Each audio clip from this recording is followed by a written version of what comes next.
Assalamualaikum warahmatullahi wabarakatuh. Alhamdulillahirabbil alamin wa bihi nasta'inu ala umuri dunya waddin wassalatu wassalamu ala asrofil anbiya'i wal mursalin sayyidina Muhammadin wa ala alihi washabihi ajmain amma ba'du. Puji dan syukur marilah kita panjatkan kepada Allah Subhanahu wa taala yang telah memberikan nikmat sehat dan rahmat kepada kita semua sehingga kita dapat berkumpul di room meeting kali ini. Shalawat serta salam marilah kita limpah curahkan kepada Nabi kita, yakni Nabi Muhammad Shallallahu Alaihi Wasallam. Sebelumnya, terima kasih kepada Bapak Kosasih Adi Saputra selaku dosen pengampu mata kuliah PKN yang telah memberikan kesempatan kepada kami untuk menjelaskan materi mengenai wawasan Nusantara. Sebelumnya, izinkan kami untuk memperkenalkan kelompok kami yang beranggotakan Siti Nur Agnia dengan NPM 2041020042 selaku pemateri 1. Yang kedua yaitu saya sendiri, Nanda Siti Rafika dengan NPM 2041020052 selaku moderator dan pemateri 2. Dan yang terakhir yaitu Rahmanur Haliza Pratiwi dengan NPM 2041020058 selaku pemateri ketiga. Baiklah, untuk mengefektifkan waktu, mari kita mulai presentasi ini dengan ucapan basmalah bersama-sama. Bismillahirrahmanirrahim. Untuk materi yang pertama, yaitu akan disampaikan oleh Siti Nur Agnia. Kepada Siti disilakan.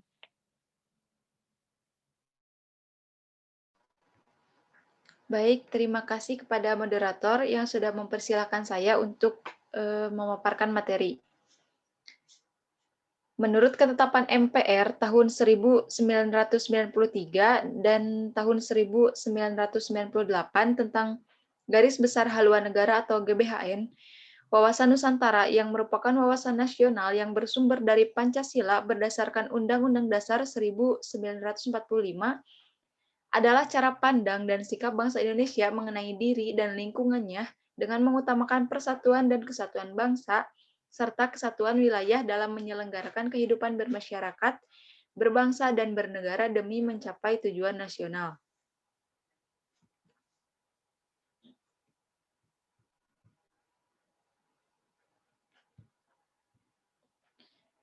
Kemudian fungsi dan tujuan dari wawasan Nusantara.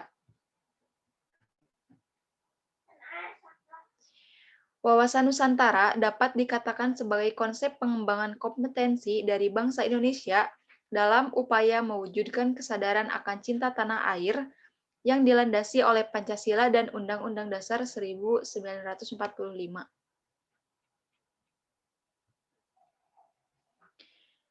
Fungsi dari wawasan Nusantara diantaranya yaitu pembentuk rasa persatuan dan kesatuan bangsa dan negara Indonesia atau nasionalisme, kemudian pengetahuan tentang nilai-nilai keindonesiaan sebagai landasan pembentukan kebijaksanaan dan kebijakan, kemudian mewujudkan sifat dan sikap mementingkan kepentingan nasional di atas kepentingan pribadi atau golongan, kemudian membentuk bangsa Indonesia yang seutuhnya, kemudian mewujudkan harmonisasi dalam kehidupan berbangsa dan bernegara, dan yang terakhir sebagai filter bagi bangsa Indonesia dalam menghadapi arus globalisasi dan modernisasi.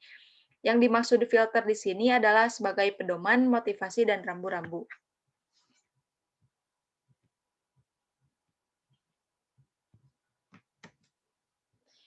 Kemudian tujuan wawasan Nusantara.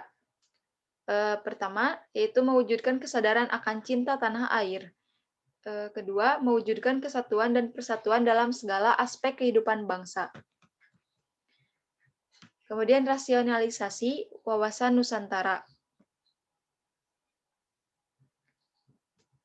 Penerapan wawasan Nusantara perlu diwujudkan dalam bentuk sifat dan sikap yang mengutamakan kepentingan nasional di atas kepentingan pribadi atau golongan.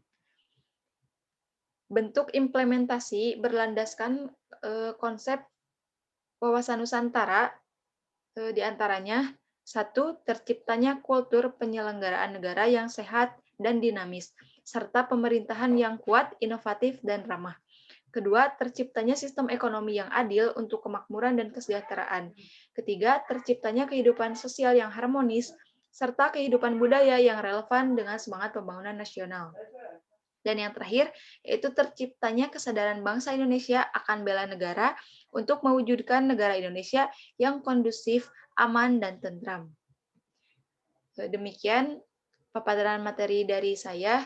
Terima kasih, saya kembalikan kepada moderator. Terima kasih kepada Siti Nur Agnia yang telah memaparkan materinya dengan baik. Selanjutnya yaitu Pancasila sebagai filsafat bangsa Indonesia akan disampaikan oleh saya sendiri. Next. Secara etimologis, Pancasila berawal dari bahasa Sanskerta, di mana Pancasila itu terdiri dari dua kata, yaitu yang pertama panca yang berarti 5, dan sila yang berarti dasar. Maka dari itu, Pancasila merupakan 5 dasar. Next. Karakteristik Pancasila berbeda dengan sistem filsafat yang lain. Sila-sila dalam Pancasila merupakan satu kesatuan yang sistematis dan utuh. Hal itu dapat dibuktikan melalui sila-sila sebagai berikut. Yang pertama, sila pertama meliputi mendasari dan menjiwai sila kedua, ketiga, keempat, dan kelima. Yang kedua, sila kedua diliputi, didasari, dan dijiwai oleh sila pertama dan kedua, serta mendasari dan menjiwai sila ketiga, keempat, dan kelima. Yang ketiga yaitu sila ketiga diliputi, didasari, dan dijiwai sila pertama, kedua, dan ketiga, serta mendasari dan menjiwai sila keempat dan kelima. Yang keempat, sila keempat diliputi, didasari, dan dijiwai sila pertama, kedua, dan ketiga, dan keempat, serta mendasari dan menjiwai sila kelima. Yang terakhir yaitu sila kelima, diliputi, didasari, dan dijiwai sila pertama, kedua, ketiga, keempat, dan keempat. Next. Pancasila merupakan sebuah sistem filsafat yang ilmiah. Hal tersebut dapat dibuktikan dengan uraian sebagai berikut. Yang pertama yaitu ada objek filsafat. Objek filsafat yaitu segala yang ada. Objek dari Pancasila yaitu bangsa Indonesia. Pancasila memenuhi syarat filsafat ilmiah yang pertama yaitu Pancasila memiliki objek, di mana manusia atau bangsa Indonesia sebagai objek dari filsafat Pancasila. Yang kedua yaitu metode filsafat. Metode filsafat yaitu cara berpikir dalam menemukan sebuah hakikat. Pancasila dimanifestasikan oleh Insinyur Soekarno dari proses penggalian karakter dan kepribadian yang dimiliki bangsa Indonesia sejak zaman dahulu dengan metode analisa dan sintesa. Yang ketiga yaitu sistem filsafat.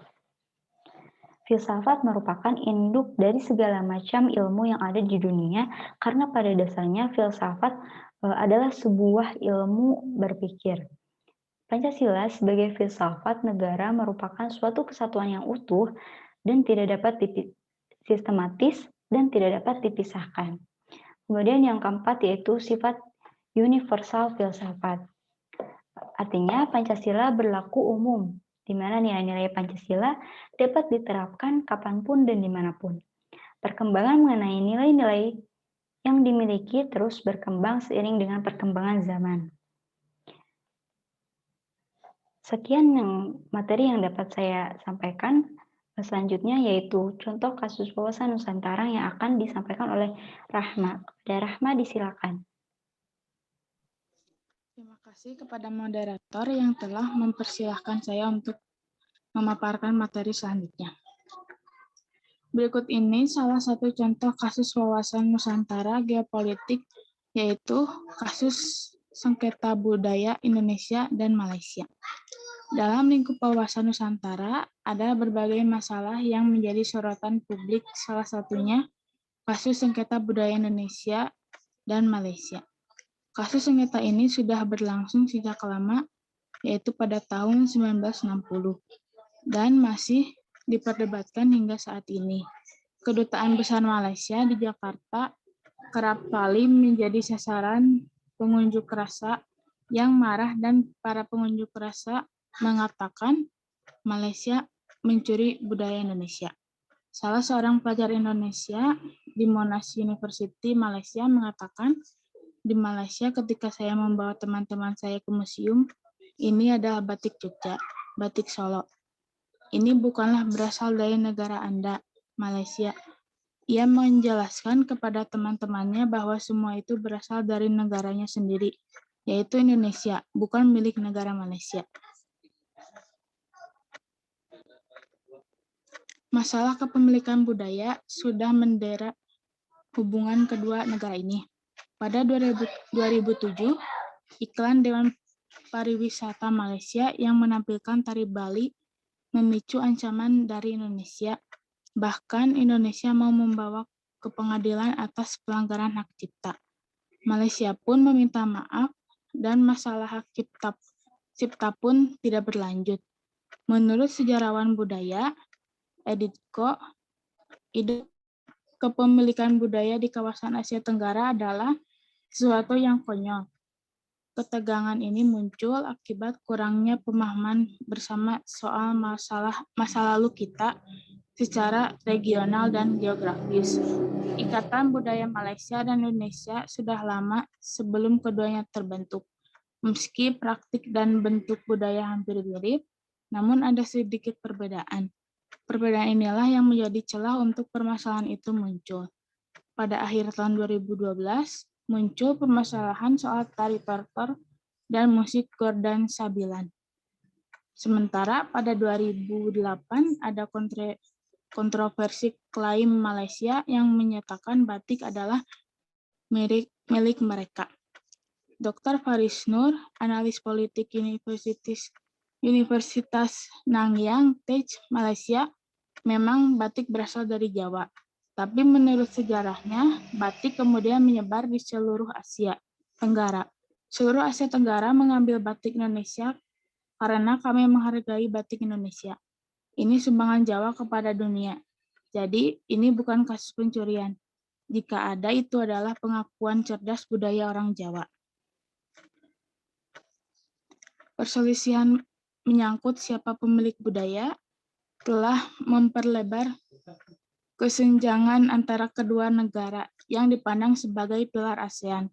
Pertentangan ini mempengaruhi ASEAN yang ingin maju sebagai kawasan yang progresif. Masalah kepemilikan budaya merupakan bukti dan identitas kuat yang dibangun negara-negara ASEAN terhadap warga negaranya. Banyak tantangan bagi ASEAN untuk mewujudkan visinya bagi warganya untuk merangkul komunitas ini.